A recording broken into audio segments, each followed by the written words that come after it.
Welcome to Pakghar and Craft. আজি মই বনাবলৈ লৈছো বাটাৰ চিকেন।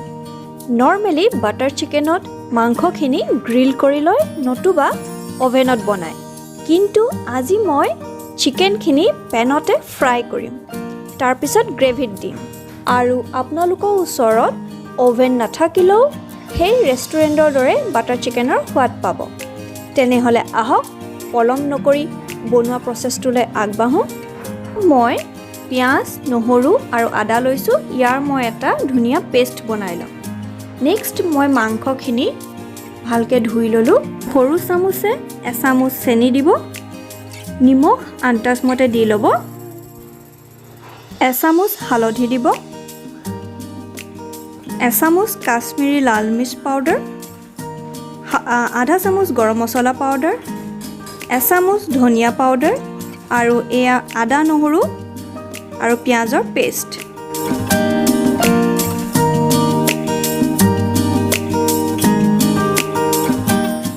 নেক্সট 3 চামুচ তেল,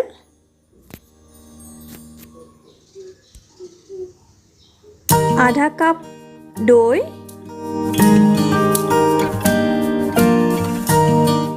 এইখিনি এতিয়া ভালকৈ মিক্স কৰি ল'ব। আৰু এইখিনি মই এতিয়া কমেও 2-3 ঘণ্টা মেৰিনেট হ'বলৈ থৈ দিম। আপোনালোকে পৰাপক্ষত গোটেই ৰাতিটো থ'বলৈ চেষ্টা কৰিব, তেতিয়া খাবলৈ বেছি ভাল হয়। আৰু এইখিনি মেৰিনেট হোৱা মানে আমি নেক্সট প্ৰিপাৰেশ্যনটো কৰি লোৱা হওক। ইয়াৰ কাৰণে মই 3টা বিলাহী ৰাফলি কাটি লওঁ। নেক্সট মই এখন টাৱাত এয়া বাটাৰ দি লৈছোঁ। আৰু আপোনালোকে যদি মোৰ চেনেলটো ছাবস্ক্ৰাইব কৰা নাই তেনেহ'লে এতিয়াই ছাবস্ক্ৰাইব কৰি ল'ব। লগতে নটিফিকেশ্যন বেলটো অন কৰি থ'ব যাতে মোৰ আহিবলগীয়া ভিডিঅ'সমূহৰ বিষয়ে গম পাই থাকে। আৰু মই বাটাৰতে 10 ফুটামান নহৰু দি দিছোঁ। 3 ডোখৰমান আদা আৰু 10টামান কাঠবাদাম।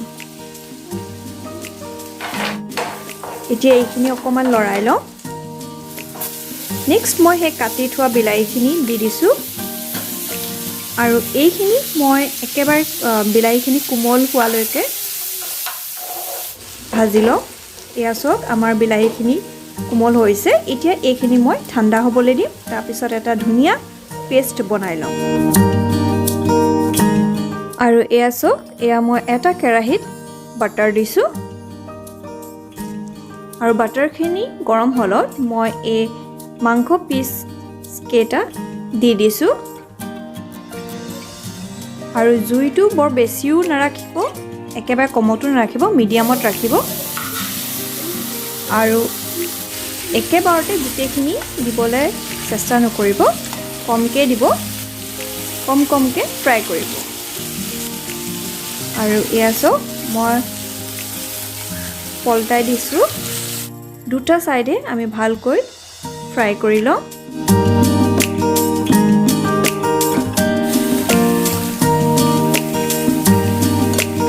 এয়া চাওক, দেখিছে আমাৰ মাংসখিনি ধুনীয়াকৈ ফ্ৰাই হৈ গ'ল। নেক্সট মই বেলেগ এটা কেৰাহীত এয়া মই 50% ৰিফাইন অইল লৈছোঁ আৰু 50% মই বাটাৰ দিছোঁ। আৰু লগতে 2টা লং, 2 ডোখৰ ডালচেনি আৰু 3টা ইলাচি। এয়া দেখিছেনে, ইলাচিটো দিওঁতে ফুটিয়ে গ'ল। আৰু এতিয়া মই সেই বিলাহীখিনি যে ঠাণ্ডা হৈ পেষ্ট বনাই থৈছিলোঁ সেই মিক্সচাৰটো মই ইয়াত দি দিম। এতিয়া এইখিনি মই ভালকৈ ভাজি লওঁ। আধা চামুচ মই জলকীয়া গুড়ি দিছোঁ। জলকীয়াটো আপোনালোকে নিজৰ মতে দি ল'ব। এয়া মই অলপমান নিমখ দিছোঁ। আপোনালোকে নিমখ দিওঁতে কিন্তু মন কৰিব, কাৰণ আমি মেৰিনেশ্যনতো নিমখ দিছিলোঁ, গতিকে নিমখটো অকণমান কমকৈ দিব। আৰু এইখিনি মই একেবাৰে পানীখিনি শুকাই যোৱালৈকে ভাজি লওঁ। এয়া চাওক আমাৰ বিলাহী পানীখিনি শুকাই গ'ল। আৰু এনেকুৱাতে মই 1 কাপ পানী দি দিছোঁ। পানীখিনি দি মই আকৌ অকণমান ভালকৈ লৰাই দিম।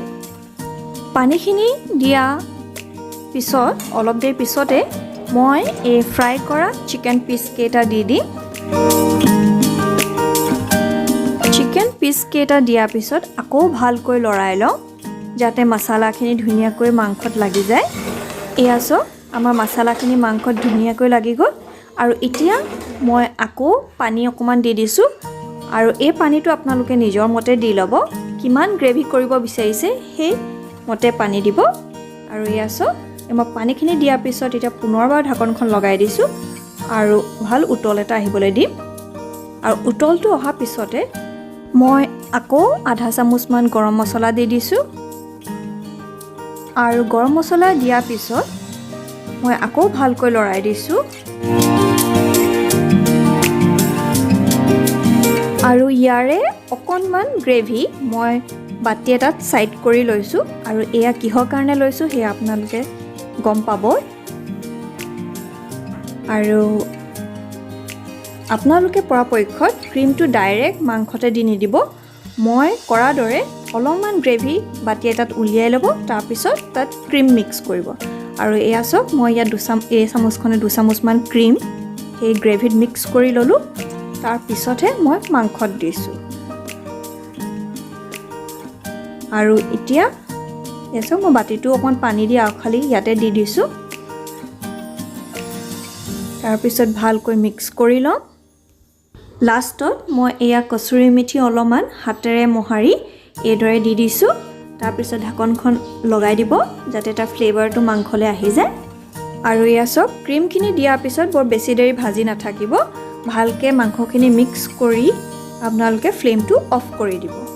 আৰু আমাৰ টেষ্টি আৰু জুচি বাটাৰ চিকেন ৰেডি। ইয়াৰ টেষ্টটো আপোনালোকে একেবাৰে ৰেষ্টুৰেণ্টৰ দৰে পাব। লাষ্টত গাৰ্নিছৰ কাৰণে অলপমান ক্ৰীম ওপৰত দি ল'ব আৰু গৰমে গৰমে ৰুটি বা ভাতৰ লগত খাব।